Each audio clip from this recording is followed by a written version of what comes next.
Hi, folks. Welcome to another episode of Film Study. This is Ken McCusick. It's time for this week's Know Your Foe episode, and we have a great one here for you. Jake Burns, who covers Cleveland for the Orange and Brown Report. Jake, how you doing? Ken, I'm great. It's always good to connect. I look forward to these couple times we can get together a year. Yeah, it really is great, and very level-headed. Fan of the Browns and analyst of the Browns. I really appreciate that. So, Jake, let's jump right into it. Huge game, enormous divisional implications this weekend. The two, I would think, normally pretty evenly matched teams. Honestly, the Ravens coming to this game very banged up, and that might be some of the difference we're seeing in the line and in other prognostications and whatnot. But talk a little bit about the Browns and where they are right now so far this season.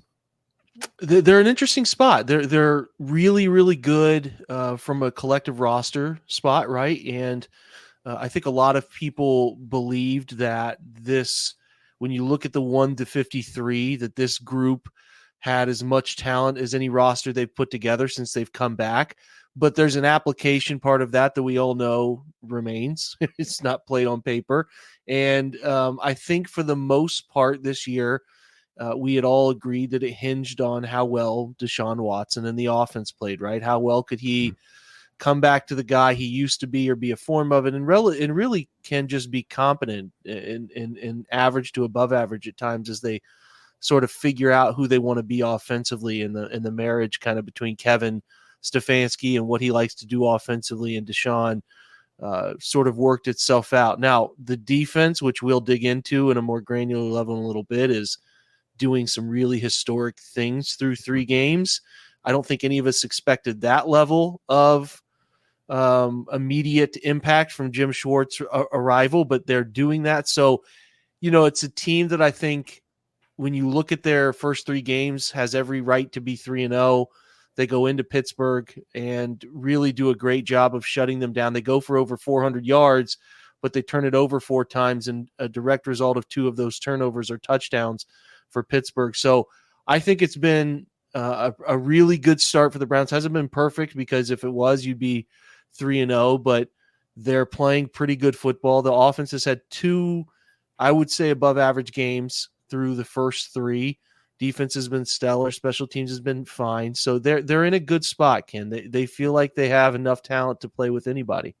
Yeah, I mean, it certainly looks that way from watching them play. The one thing I want to hit before we go into the rest of the things is the Browns' long run cap situation, because they have kind of an interesting thing that they have a fairly significant war chest save this season, and then a negative number to start next season with, I'm not even sure all that many people signed, and I've got to take another look at that by team here.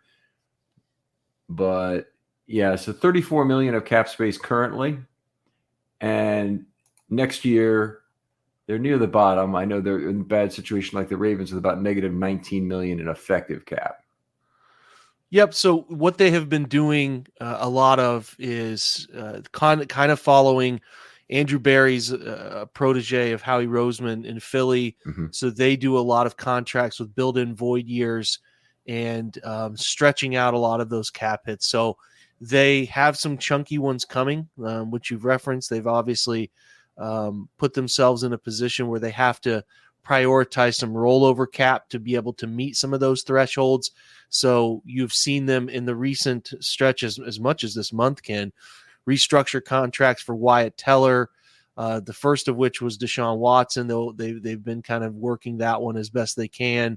They did Myles Garrett. I don't think they did Denzel Ward, but they've done a majority of the core of this group. They have restructured those deals and tried to create, like, I think if you look at whatever the cap number is for this year, they're among the leaders in space. Now, we obviously know that money, I don't see them spend. There could be, if it gets to the deadline and there's somebody floated out there, they could, if they thought they wanted to be all in, pursue it.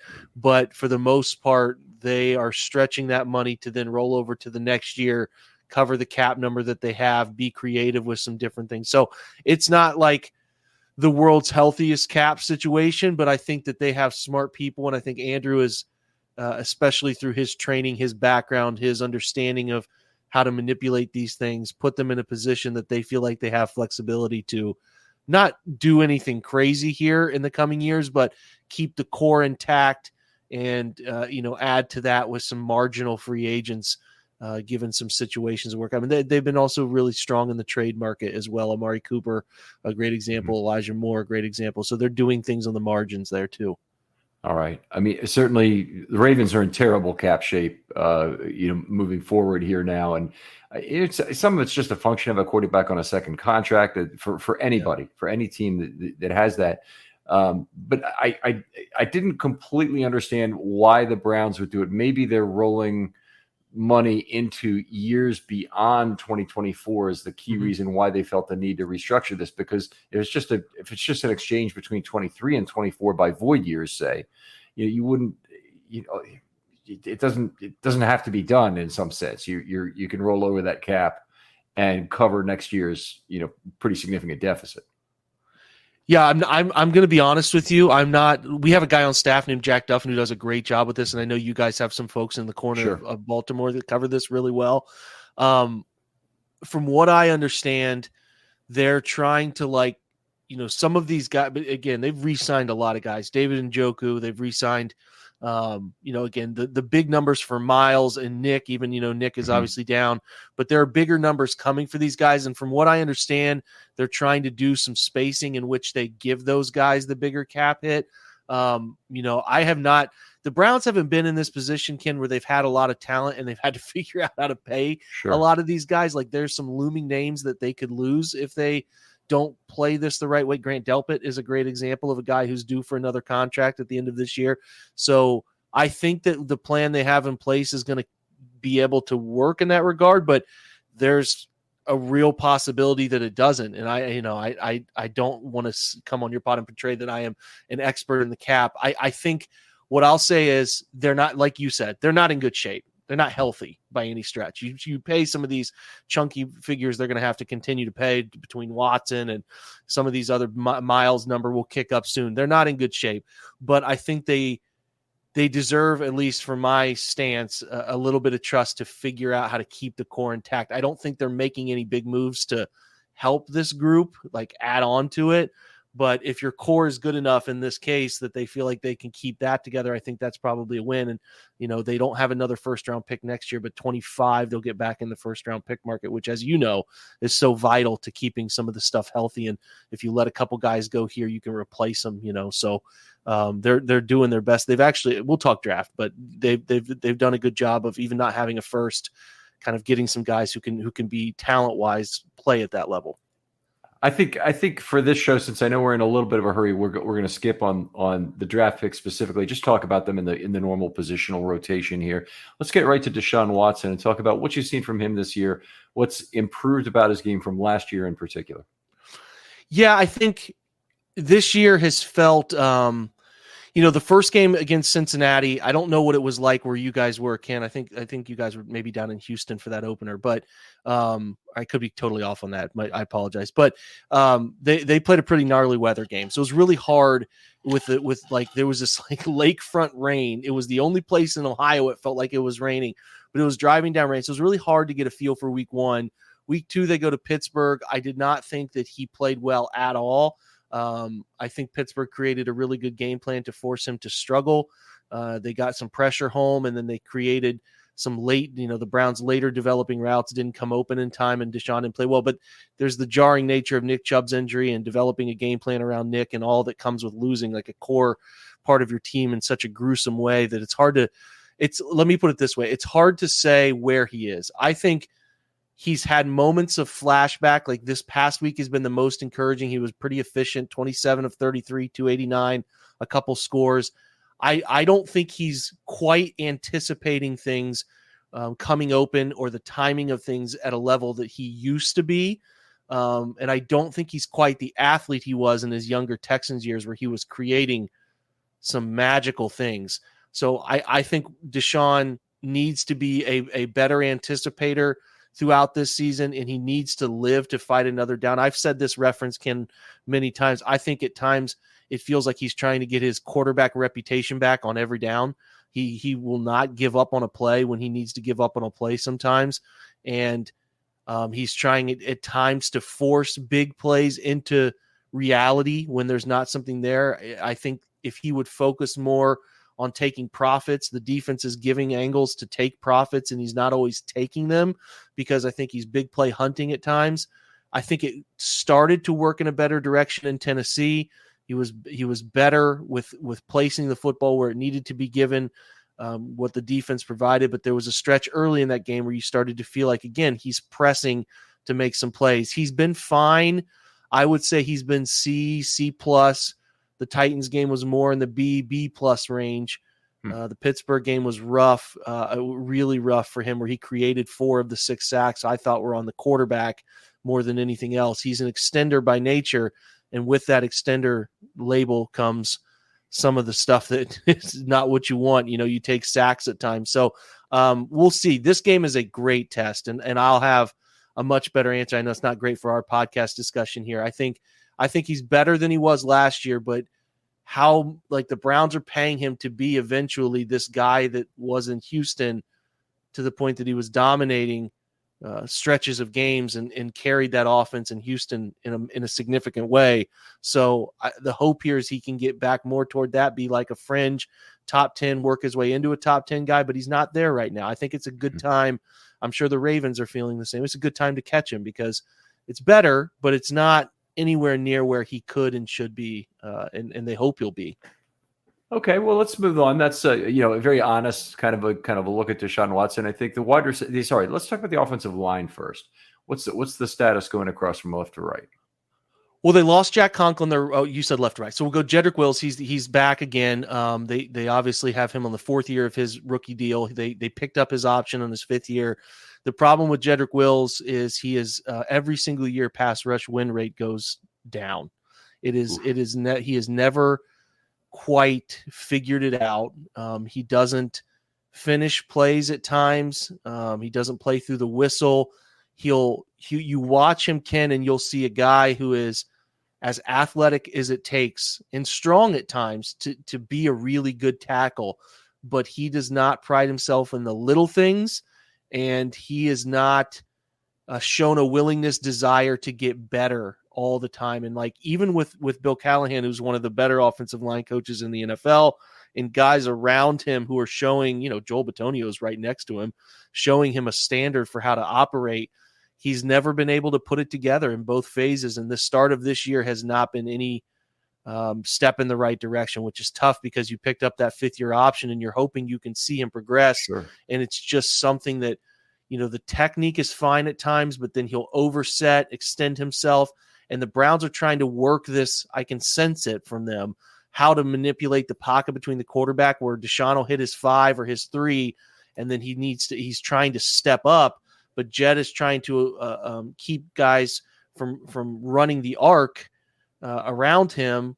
But then when his quarterback steps up, edge players are obviously then manipulating back inside, and there's no answer, and it's led to a lot of pressure. So I think it's a work in progress with Jed and how he blocks for Deshaun, because Deshaun is so unique to Baker Mayfield and Jacoby Brissett, who are just kind of sitting ducks in the pocket more than anything else. So I think there's a level of balance those two are trying to find. Jed is he's kind of average. He has flashes below where he'll frustrate you, and then he'll have these reps where you're like, that is teach tape for how to handle things at left tackle. But it's an inconsistency thing. As you know, a lot of these guys are good enough to put a rep or two on tape, but it's an inconsistency thing. So then left guard, Joel Bitonio is, perennial all-pro player. He's not, I wouldn't say he's been as sharp traditionally as he's been through the first few games, but he's dealt with, DJ Reader.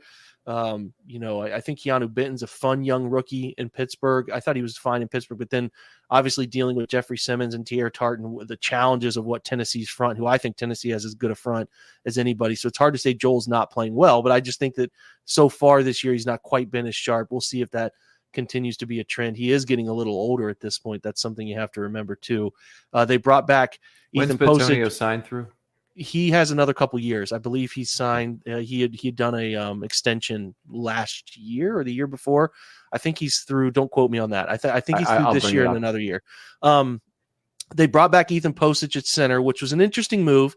Postage was signed from Seattle the year before as a depth piece. They lost Nick Harris, their pegged starter, in the first preseason game of 22, and then Postage comes in, plays admirably. One of the better graded centers in the league until he got hurt. He got hurt. They played a young man named Yodi Froholt, who's now out in Arizona, playing pretty well out in Arizona. He came back after that injury and then was okay. He's been fine to start the year. They brought him back on a 3-year, $18 million deal. It was a little surprising to some folks that they decided to go that route with him, considering Harris is back, and they drafted a young man named Luke Whippler from Ohio State, who they really think is going to be a nice long-term center for them. Had a great preseason, but Postage is fine. Not, I wouldn't say he's like a Pro Bowl center, but I think he's just kind of in that J.C. Treader, who was there before him, type of tier. Just a very solid center.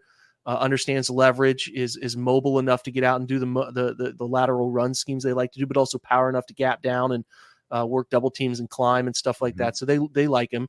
Right guard's Wyatt Teller, inconsistent pass pro player, has all the tools, but just an inconsistent pass pro player. I thought Larry Ogunjobi gave him fits week 2 in some one-on-one scenarios, and he can be beat as a pass rusher if you got a nice set of momentum shifting moves, a nice swim move or a club rip. But as far as run stuff goes, he's as good as anybody in the NFL, and he's a deadly pull guy, and they love to pull him and pin pull and some power counter stuff they do. So, he's a better run blocker than pass blocker, and I think he's playing fine this year. But there are times where you can take advantage of some of his inefficiencies and understanding hand usage and pass protection, and he'll just kind of lean at times and that loses an angle or something like that. So that's cost him a few times. Right tackle, they lost in the season opener. Jack Conklin got Jed had run his man around the arc, and I think it was Trey Hendrickson, Cincinnati, and as Hendrickson tried to go by and knock the ball out of Watson's hands, body, hanging lateral right into Jack's knee, tore the ACL. People don't understand really that about offensive line play. It's one of my real bugaboos is don't block across the pocket if you can help it. You're better off letting your quarterback take a hit a lot of the time. He can see it at least. Yeah. Yeah, it was exactly that. So Hendrickson's trying to knock the ball out of Watson's hand as he's throwing. Jed is pushing him past. He gets lateral, drives right into Jack's planted leg. It was gross. So he's done for the year. They had restructured his deal to bring him back for a couple years. So he actually has 2 years of this year and next year of guaranteed money. So they are expecting him to come back. I mean, Jack's not going to Jack's like 29, 30. He's been a 2-time All-Pro player. Not sure he's totally deserved those, but he has earned those. So I don't know what it looks like. I think he'll come back. I mean, he's only going to be 30, and he's got like 14 million in guaranteed money sitting there. So I expect that to be the return. But they have drafted this Dwan Jones out of Ohio State in the 4th round. I couldn't believe he was there in the 4th round, even with some concerns about does this guy love football? He's massive. He's, I mean, different type of massive, 6'8", 350, but his basketball background, he can move. He's been a revelation for them at right tackle. Every bit, like, I don't like floating that around lightly, but if he was a top 30 prospect for some people, I think you can see why. He is protecting really well because he can move and stop people from running the arc. But if you want to go back inside or try to bull rush through him, you can't, because his arms are so long.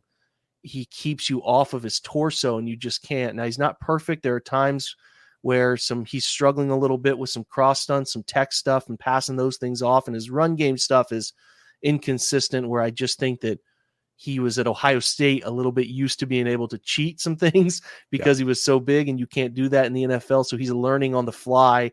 I thought last week was better than the first 2 weeks when he came in, but he's been a real nice addition for them at right tackle, considering how dicey that could have been. So it's a good group. It's a group that is the pass block efficiency is really good. The run block stuff isn't very good. Now they have played, I think, 3 pretty good run defenses here, and I obviously expect Baltimore to be another one. So it's not like they can't do it. There's just been one player off, and you know how this is. You break down O-line tape diligently. Just one man away from busting out a counter or pin pull. 2 guys take one person when if they split those assignments, you have a chance to pop one for 15 to 40 or something like that. So they're not far off, but the metrics are not promising for them through 3 games. All right. All right, that's good. Very good detail on the offensive line there. Let's move on and talk about the wide receivers a little bit and who the Browns have now. Yeah, so Amari Cooper's still doing Amari Cooper things. I thought last week was as dominant a performance as I've ever seen from him. He caught 8 of 9 targets, 116. He caught a ball up the left sideline, late hands on a fade that the ref for some reason called him out of bounds. Would have been another 40 yards. He drew 4 flags himself for DPI and holding. Wow. Yeah, it was an In one unbelievable game. performance in Not, one not that's not game. the season. Wow. It was unbelievable. He was unguardable. And I thought Tennessee covered a lot of what the Browns do from play action boot stuff and like some of their regular concepts out of empty or third down man situations. I thought Tennessee painted them up. Like I thought they covered well, but the Browns completed a lot of really tough throws. And Watson's placement was pretty strong on a lot of those sideline balls. And Cooper and Donovan Peoples-Jones, who we'll talk about in a minute, made some great catches, but Cooper was unbelievable. Now, like, gets like a 72 receiving grade. I'll never understand how the grading system works on some of this stuff. Don't even worry about it. Dominated the game, and he's playing well. He's had a really nice start to the year, and there is a clear preference from Watson to find him. There's Watson obviously adept to playing with DeAndre Hopkins for all those years. He if he gets a guy he believes in, he'll give him a lot of, I call them statue defender chances where the DB's not looking at him, right? And he's just going to trust his guy to go make a play. And that connection's there, pretty obvious. They went out and traded for Elijah Moore, swapped to move back with the Jets. They didn't lose a pick in that deal, but they gave up some spots to get him. And they're using him all over the field. They put him in the backfield. They put him in the slot. They're putting him out wide. I'd like to see Elijah do a little more traditional wide receiver stuff because I think that's who he is. I don't think he's a gimmick player, but they're getting him touches in a variety of ways. Like I think last week he had 9 targets and 9 catches, but it was only like 48 yards. So he's getting chances in the short intermediate, but he's not getting a chance to create much after the catch, right? So I'd like to see a little more downfield from him, but he's a fun player. He's tough to cover. He's shifty. He's got some real understanding of route leverage and stuff of that nature. So they like him. Sounds very similar, by the way, to what we're seeing from Zay Flowers in terms of, average ADOT of 3.5 this last week and a long reception of 8 yards. And it just, if he needs to be the guy who takes the top off the defense, who draws that safety help. Exactly. I almost said that in my conversation there because I watch him because I'm invested in a lot of fantasy stuff with Zay. I like him. So, I think they're pretty similar. And I bet if you look up ADOT rankings, they're probably right next to each other in the same realm. So they need to, like, in my opinion, maybe not lift the defense all the time, but I do think some downfield opportunities for him are something he should be finding more in the 10 to 20 range instead of that 1 to 9 range. I just think that they're forcing things to him where they don't need to, right? I think their best work last week was letting things filter through the natural funnel of an offense structure and not forcing things to him. So we'll see if that calms down a little bit. The third guy that plays a ton of snaps and traditionally is their Z is Donovan Peoples-Jones. He'll play a little X2 when they move Amari around. So DPJ's in this is his 4th year with the Browns now, a 6th-round pick who's really turned into a nice player, a real system player of this coaching staff in front office. And he's a vertical route tree guy. He's not really a snap it off type. He doesn't get in and out of cuts real well, but he's a great backside dig type of guy who goes down. He can catch the football in a variety of ways. Some of his catch metrics are some of the better catch metrics over the last 3 years. He'll catch it all over the place, and he very rarely drops anything. So while he's not the most twitched up, gifted receiver at 6'2" and some change, he can run in a flat line. He returns punts for him. He does a variety of things, and he blocks really well, and they love that about him, and he fights really hard. So he's their third guy. They bring a couple others in. They have a rookie, Cedric Tillman, who wears number 19. He is trying to find his way. They took him in the 3rd round. He was their first pick of this past draft. Nice player. Yeah, Tennessee, an outside player. They gave him 11 snaps last week, ran some routes. I think there's a chance he could find some targets in the near future. They like him. He's a lot like Donovan, but a more, I think, naturally gifted and understanding wide receiver of how to create leverage and run a various less vertical route trick and do a little bit more. So they like him. But the other guys that have found targets, David Bell, who they drafted in the 3rd round last year, will play a little bit, play some slot.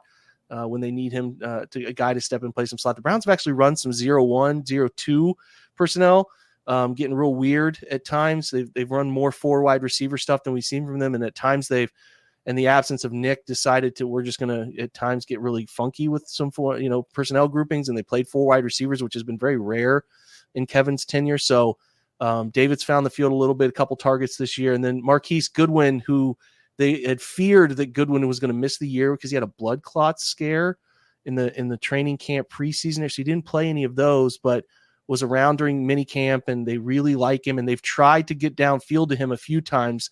Goodwin's been around the league for a while and still runs really well. And I think that there was a little bit of frustration last week because he only had 5 snaps in the game, but the first 2 games they tried to get downfield to him a couple times. So I would expect he'll be on the field maybe 15 snaps, and they'll run him as the true lid lifter type. And if they can come off of some scheme and find him with an opportunity downfield, I don't think they'll shy away from that if they feel like it's the right opportunity. So Goodwin will find the field a little bit too, and we'll see if they find ways to get him a chance. But he was pretty good last year for Seattle and Geno at times before he got hurt, and they think he can still do some things. So he'll find the field. That's really the group of wide receivers, top to bottom.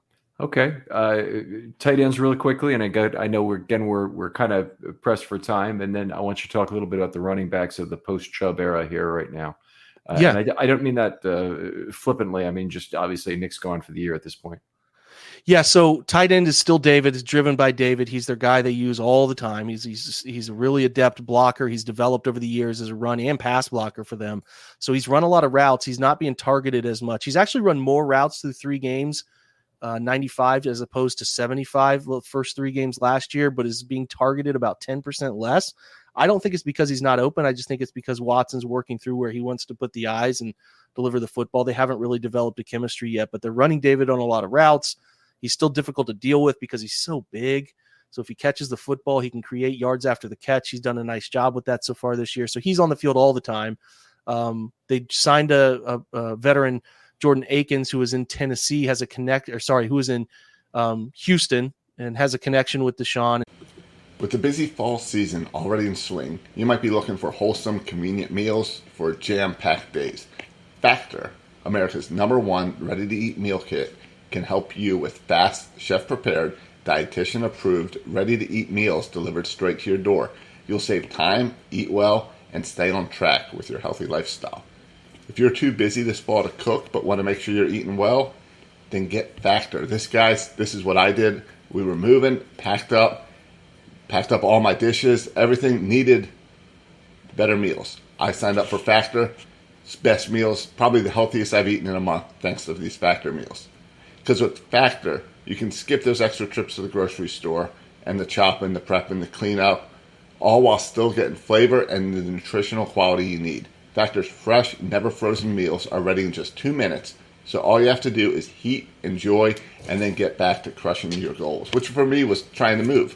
But now I can't. I need them for work at lunch every day. They're perfect. So this September, get Factor and enjoy eating well without the hassle. Simply choose your meals and enjoy fresh, flavor-packed meals delivered to your door. Ready in just 2 minutes. No prep, no mess. So head to factormeals.com/Ravens50 and use that code Ravens50 like I did to get 50% off. That's Ravens50 at factormeals.com/Ravens50 to get 50% off your Factor meals. He's been their second guy in 12 personnel. Harrison Bryant, the third tight end, also finds some time doing a bit more funky stuff. Like he's in the backfield. He'll be a move player for them, slot, tight alignment, and do some things when they want to have that player involved in a second tight end where they have David aligned out wider in a wide receiver alignment. And he's actually last week they brought Harrison Bryant in on a quick motion and had him take quarterback sneaks. So they ran 3 sneaks last week, and Bryant came in and took 2 of them from under center, and Deshaun took the last one from under center. So that's just a little wrinkle they're doing. They're not playing 3 tight ends anywhere near as much as Kevin Stefanski's history can, so that's not a thing, but they do mix up the usage between the second. Akins is more of a wide receiver type of tight end, more athletic player in space, and Harrison Bryant's kind of a do-it-all, do the nitty-gritty type of stuff if he finds the field. So looks like I'm seeing they're playing maybe between 20 and 30% 12 personnel so far this year. Sound about right?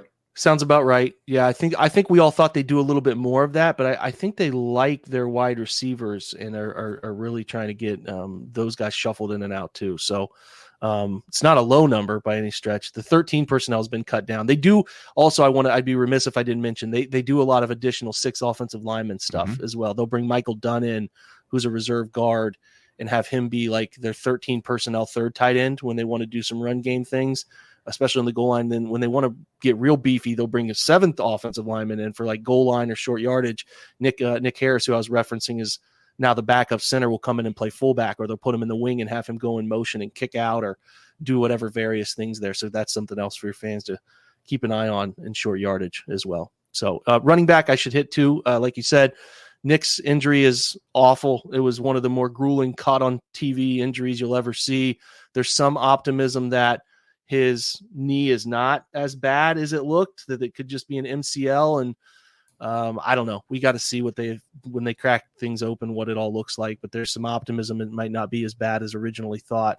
So they're recovering from that. Jerome Ford is the backup, a primary backup. Is a nice player. He can do a little bit of everything. Not you go from Nick. You know this. Can you go from Nick, Sure. who's he's so gifted and creates things and sees things that people can't. It's hard to be like, well, this guy's good, because you watch Nick, you get spoiled. But I think Jerome's been fine, not quite as north-south as I'd like him to be at times, but can handle the pass game phase. He caught a nice touchdown last week on a double move from an empty look, so he's fine. They traded for, right before the season started, Pierre Strong Jr., who's a very explosive runner, fast runner from New England. They swapped him with an offensive lineman, Tyrone Wheatley Jr., they sent to New England. Brought him in. He has not really had a gigantic opportunity. He did, again, the Browns only ran for like 78 yards last week, so he ran 4 carries, 20 yards. I think he went 4 for 28. So he was fine when he was on the field. He's a burstier player, not bigger, but can certainly get to top speed a little quicker and provide some change of pace. And then when Nick got hurt, they went out and brought back Kareem Hunt, who is, he's a local Cleveland guy who's up in Cleveland. Everything made sense just because it's a guy who knows the system that they have traditionally run. He didn't go anywhere else. So he didn't have to unlearn a new system. Still in shape. He got like 6 carries or so in the week 3 debut. Again, they signed him like Monday, and he played on Sunday. So they'll use all 3. I expect them to use all 3 throughout the season. And they each have a different skill set, in my opinion. Kareem's a bit more of the hammer of the group, who is ability to fight for extra yards and is so hard to bring down at times. So they're figuring it out as they go. Let's put it that way with the running back and who should get the carries. And Nick has been the guy since 2018, and it's hard to kind of figure out what route this all looks like without him. And I think they're really playing the hot hand is going to be the plan as they go. And we'll see from there. I'm learning as you're learning when you watch this game about what they're going to do at running back. It's a bit unpredictable right now. All right. Well, fair enough. I have only one more question about the offense, and then I need to move on. Is the Ravens have had a weakness at cornerback this year, at least theoretically. It's actually turned out to be one of their most stable and healthy positions during the year. They did lose Ardarius Washington, but they had Kyle Hamilton move up to nickel and have one of the greatest games ever by Ravens nickel this last week. Mm-hmm. But their outside corners have been remarkably solid. They've had 3 guys there who've been rotating for 2 spots, with Brandon Stevens playing every snap. So the question I would have is, if the Ravens want to sit in cover 2, and there is some advantages to that in keeping eyes on Watson, making sure, how do you think the Browns will react to that? Do you think they'll try and work the ball down the field, or do you think they'll be content to play small ball, as all 3 of the other Ravens opponents have so far? Well, I think they will. I think Deshaun has shown a willingness on some of those. If you're playing teams who are playing 4 under, 3 deep, or you're talking 5 under, 2 deep, he's shown an ability to be comfortable ripping some of those spacing throws, right? The stick routes or some of those settles and voids. He's shown a willingness. Now, I actually think you're making a really interesting angle here, because I've watched the offense because I've been very interested in what Todd Monken, who's got a Cleveland connection, is bringing that direction. I haven't watched much of the defense. I'm very interested to see, because Watson at times has identified down corners, right? But has not driven the ball into the honey hole or thrown some of those. So I will be interested to see if, cover 2 has real advantages, and the Browns like to run it, especially their third down. They love cover 2. Who doesn't? Because you're taking away, you're encouraging flat throws, and then you're right there to take it away.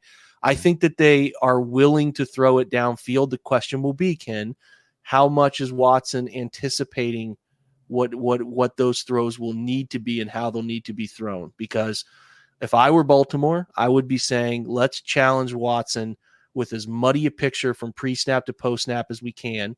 Let's make him hang on to it a beat longer because he's shown a propensity to hold on to it a beat longer, and live and die by that. That's really what I would be doing at this point. Even though the running backs are not Nick, right? So you're saying, well, make them run the ball. They'll still be able to run. If you give them advantages, they'll be able to run there. But I would be encouraging your defense to make Deshaun Watson anticipate things pre to post, changing the picture on him, and then deriving some advantages that I think can come from that. So far, what I've seen on film, it's not like he can't figure it out. He's still good, but that's where I see a weakness right now is he has not consistently been able to pick up and like look at, again, the best defenses are changing the picture pre to post, but like I think with him, challenging him in that regard would be a really wise strategy. Well, the Ravens certainly, that's one thing they've done defensively very well this year so far is show all kinds of multiple looks, simulated pressure, stunts, blitzes delayed very well,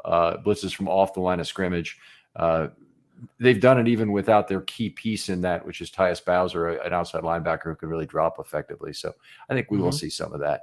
Let's move on to the defense. Talk about the most common base and personnel looks. Just to talk about this, do they play base versus 12 in addition to 22 and whatnot, or what do you normally see? Yeah, so they'll play 3 backers. They've been searching for consistent linebacker play. So when a team does throw big bodies out there, they have no issue throwing. Anthony Walker's the Mike traditionally here, JOK, Jeremiah Owusu-Koramoah is the Will, and then they love Sione Takitaki. So last year they dealt with a lot of injuries, Ken, at linebacker, and it forced them to play Sione early and often and play him at not just, he'd been a Sam for them, a walk-up Sam who was really good at that role, about 10, 15 snaps a game. And they liked it, but then they were forced to play him at will because JOK was hurt. Then he got some time at Mike because Walker went out for the year with a quad, and he's been good. He's been really good. Like, they like him. The thing that's crazy, Ken, is they lost early in the year, week 3. Walker tore the quad, and then Taki tore the ACL week 12. And both of them are back playing this year at a high level to start the year. So amazing injury recovery from both of those guys. JOK is a little bigger, put on some weight. He looks really good. He's fast right now. It's hard. Listen, through 3 weeks, the Browns have allowed like 9 third down conversions. They're averaging like 68 yards, so like 146 total. So it's hard for me to sit here and say they're anything other than good defensively right now because I don't have any. There's not much evidence to the contrary. The linebacker group, I would just say, is playing really well, and they're comfortable playing base with those guys, but they'll also play a ton of nickel. They like Greg Newsome in that position as well. So traditionally they like to match beef with beef, and they'll bring 3 backers on the field, but they're not afraid to play 2 backers and let Newsome play the slot and use this front that is playing really good football to pin and trap a lot of run game stuff. Okay. Outstanding stuff. Let's talk a little bit about the defensive line first. Yeah. So, Miles is Miles. He's better than ever. He's 27 going on 28. He's in the peak of his athletic career, and he's the wisdom to match all of it, right? So he's playing really well. And you go down the line and you're talking about Dalvin Tomlinson, who they brought in, who's playing exceptional run defensive tackle play, eating double teams, keeping linebackers free, but then a good enough shock and shed player to make plays on the football himself. The grades have been laughable to me. I think he's playing as good a football as I've seen from him. They pair him in the first rotation with Jordan Elliott, who was a drafted player by the Browns, a 3rd round pick, I think in 2020, who has not been very good, but has found, I don't know if it's improving the teammates around him, Ken, or something here, but he's playing really well. The fastest I've seen him play. He's applying some actual consistent moves and finding some leverage that he has not been consistently showing. He's had a nice start to the year. So they pair Dalvin to play the 3, or they're actually kind of fluid. They'll play either guy at the 3 or 1 and feel comfortable doing it. So Elliott consistently paired with Tomlinson. When they take those guys off the field, the next two are Shelby Harris, who they signed in free agency, who has been a really, really good player for them so far and was good last year with Seattle. And I could not understand why the NFL would not scooped him up yet. He's been great for them. They pair him with Maurice Hurst, who is probably a name you remember from draft past, a Michigan kid who has had great years in Oakland before he could not stay healthy, went to San Francisco, got hurt there, but he has come in here, earned a job, and has been a revelation through 3 weeks. He's played extremely well, disruptive in both phases, getting after the quarterback in about 20 snaps a game, 25. So that core four has been their only defensive tackle group. Let me just ask you right now. Yeah, Does it make you feel old that Maurice Hurst is in his 6th NFL season? It does. It does, because I remember there was the whole circle about his heart issue. And so he was a guy we talked about a lot back in that 18 class, which was Lamar's an 18 guy and Baker was an 18 guy and Nick. So, we all remember that. It feels like yesterday, that draft class, because of so many of these guys. So, yeah, Maurice Hurst has been good, though, and it's been great for them and him, to earn a job again and feel good about himself. And he's had some cool interviews about that, because, you get hurt so many years in a row and it wears on your psyche, as who you are, as your identity. These guys identify as football players, it's hard to deal with that. So it's been really cool to see him be happy and healthy and playing well. And then Zadarius Smith, the Browns traded for, gave up a late round pick to Minnesota to get him in. I mean, Kenny's been great. He's been really good. He's nasty in the edge setting business of run game stuff, the way they like to do it. And he can get after the quarterback with a power element that they love. They'll move him inside on pass downs. So they'll play him next to Miles and bring in Obinna Okoronkwo, who they signed from Houston, who is a speed edge player who is really fun and has been a nice addition. They brought him on a 3-year deal. They like him a lot and pretty much locked him into guaranteed 3 years. That's how much they like him, which is not a common thing for the Browns to do. So he's been really fun rotating in. So that's your core 3 edge guys.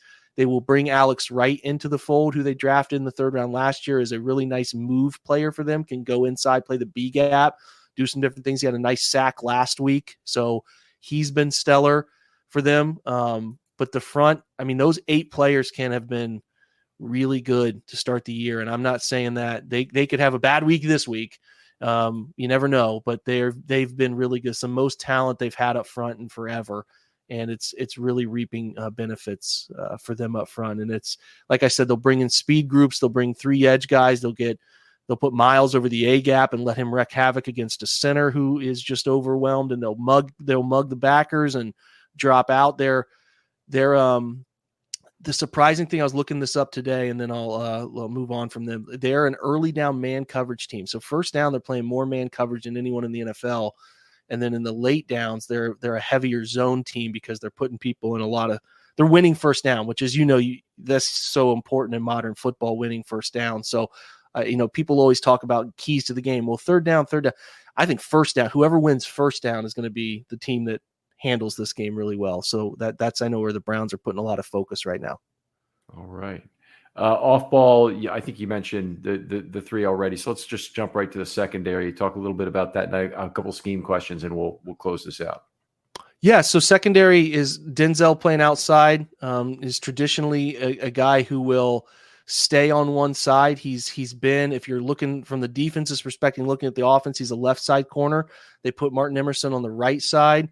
They don't do field boundary stuff that often from what I've seen, Ken. So that's where those guys are at. They don't travel. They don't chase. So I haven't seen much of that. Now, if they're in man, they will, because, you're going to chase a little bit on that stuff. But for the most part, those guys are anchored there. Martin Emerson is a 3rd round pick last year who played exceptional rookie football and is on the same path this year.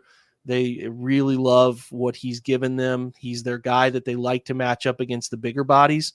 Last week, Treylon Burks, the week before, trying to get him on Pickens as often as possible. They like that. Denzel traditionally, they like to, if they can, find him against the smaller bodies because he's so shifty and he can cover those guys. So, Denzel's had a great start to this season. Last year, he came into the year unhealthy, and it sort of trickled into his play. So His early portion of the year wasn't very good, but he came on strong late. And this year he started out the year pretty dang strong. And then in the slot is Greg Newsome, another first-round pick that they've had. Now, last week, Greg missed because of an elbow. They played a rookie, another Northwestern guy, ironically, Cam Mitchell, who I thought played pretty admirably for being thrown into that scenario for his first NFL start. He was fine, but Newsome's the guy they like to play there. They're asking him to defend the run a little bit less from that alignment than Joe Woods did, and he prefers it that way because of how they're sort of playing their linebackers and how they're playing their edge guys. So they're asking him to be less of a run fit guy, and he's really had a nice start to the year because of that. And if they do go base, I have seen them at times keep Greg out there as the second corner, the other wide corner, and they'll take Martin off the field given some of those scenarios. So that's a little bit of a scheme wrinkle that they'll do if they go base. They have two safeties that are playing predominant amount of snaps. Grant Delpit has finally come into his own. He's had a stellar first 3 games. I mean, he's been really good. And a guy who came into the league, tore his Achilles in his rookie training camp, didn't play that year, and has had 2 years of kind of finding his footing. And you could see it click for him halfway through last year and has come into this year and they're playing him everywhere. They played him at slot corner. They've played him in the box. They've put him as they'll in their dime sets, they'll take a backer off the field and put him in the box as a backer.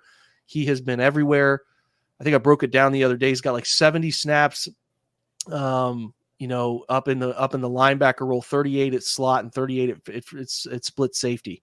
So it's only played like 17 true free safety snaps. So when they go free, they signed Juan Thornhill from Kansas City, very athletic football player, and best in coverage as a safety, but they'll roll both of them down in certain situations. They have no issue rolling and moving both of them to cover things. They're really a close coverage team, Ken. They prefer cover 1. They prefer cover 3.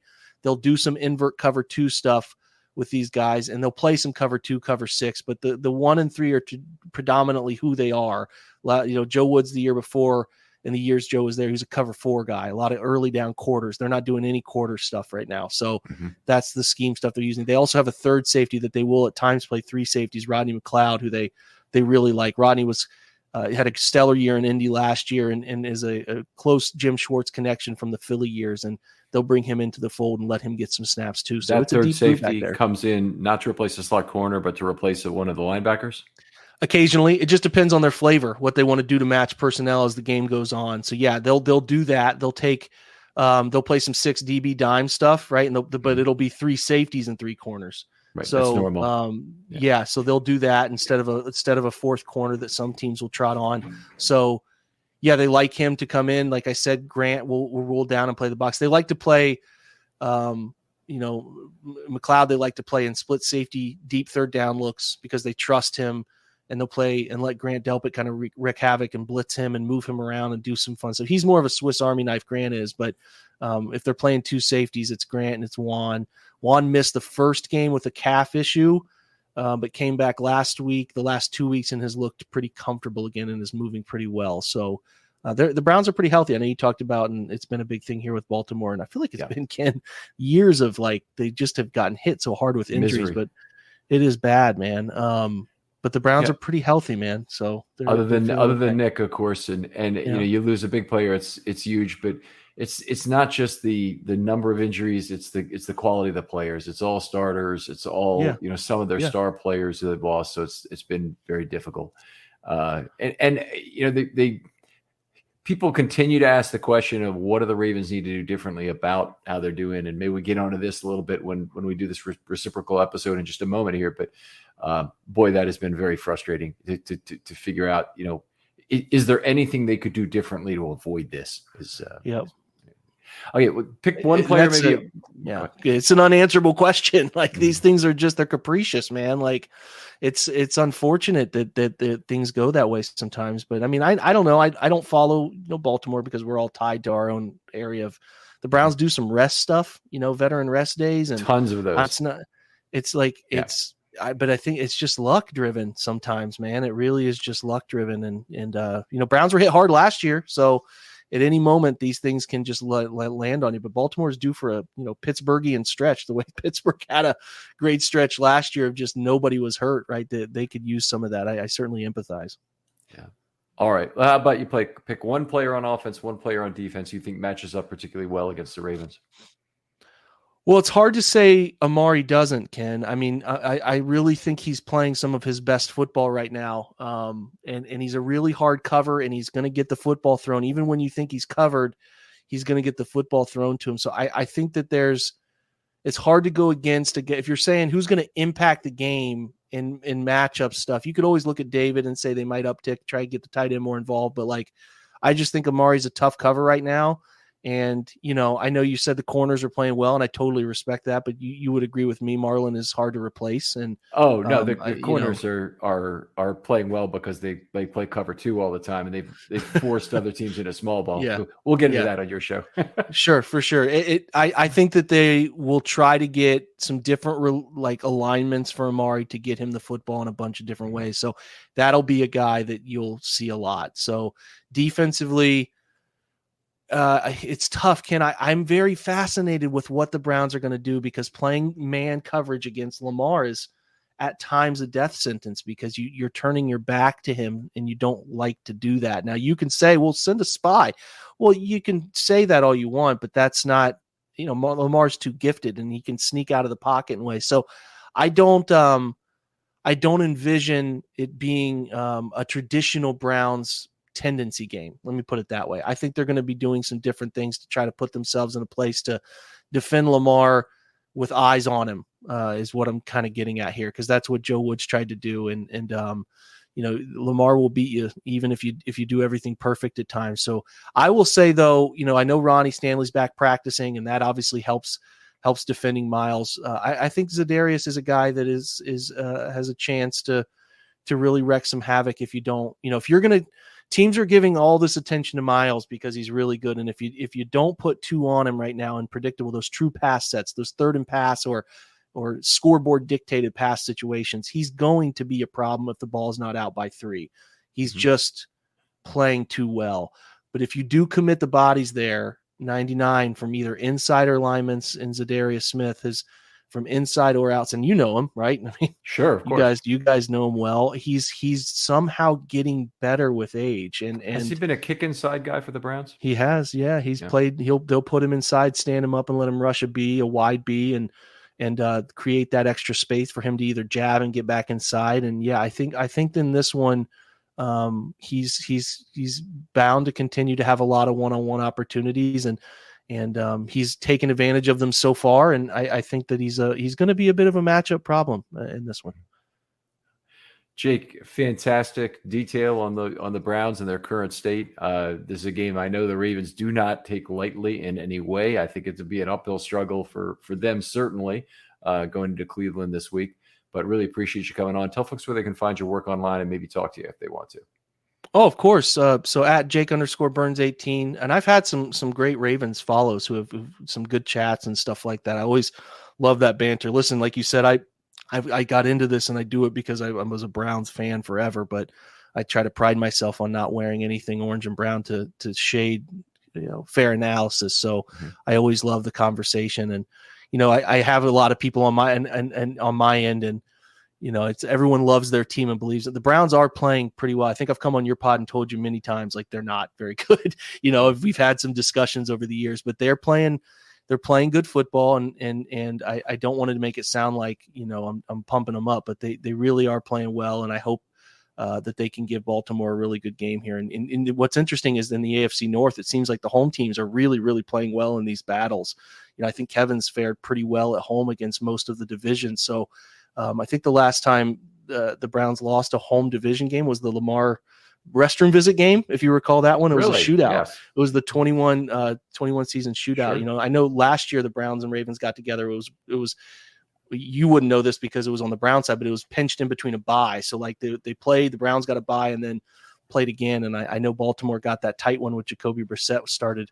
I think Jacoby started that one, and then Deshaun started the second one, I think, right? Or I could be losing my mind. I'm trying to remember, but I remember Cleveland playing 2 games against Baltimore with a bye in between, and that was one of the big scheduling sticks up rear end they've had to take. That could have been last year or the year before. These all get muddled together because you and I have been doing these for years now. So anyway, long story short, I know Deshaun played Baltimore last year, so there is a little bit of familiarity there, which who knows if that'll help or not, but it's going to be dictated, Ken, by how he plays. So we'll certainly see how Baltimore challenges him to think and make plays, and I'm excited to watch it from both sides. And I'm a big fan of yours, and always love coming on your podcast whenever I can to talk ball, because I think we see a lot of things pretty similarly when we study this stuff. So the pleasure's all mine, man. I well, appreciate it, Jake. You're definitely one of the very good guys in the entire sport, and one of the people I always want to have on for one of the two Browns shows every single year, and you always give us some great new insights into this. At Jake_Burns18, he's a great follow and a really level-headed guy. Other folks out there, if you'd like to be on a film study short, hit me up. You know the rules by now. DMs are always open on Twitter. I want to hear from you. I do over 300 guest-driven shows per year, and I need you guys to make that successful. Jake, thanks again for coming on. Always a pleasure, my friend. Oh, my pleasure. And we'll talk to you next time on Film Study. Okay.